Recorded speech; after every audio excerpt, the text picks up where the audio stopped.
It's December 20th, 2012. I'm in Panhandle, Texas. And this is the plant that's been growing here for hundreds of years.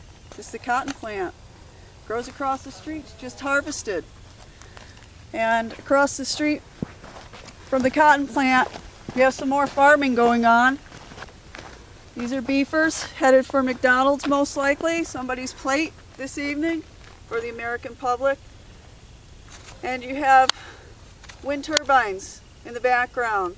There's approximately 70. They've gone in Panhandle, Texas for about the last 2 to 3 years, and they're nearing completion.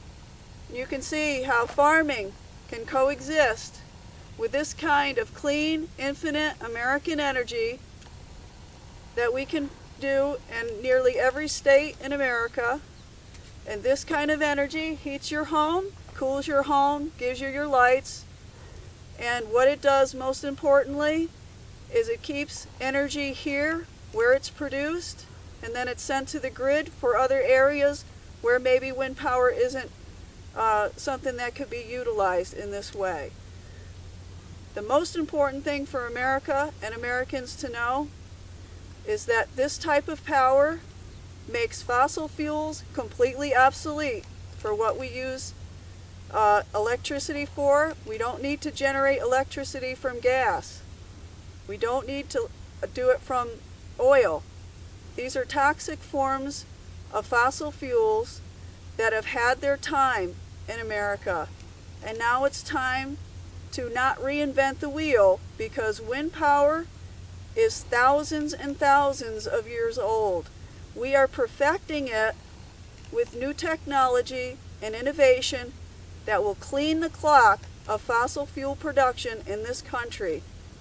These type of jobs that are required for maintenance will be for decades, not for a few years.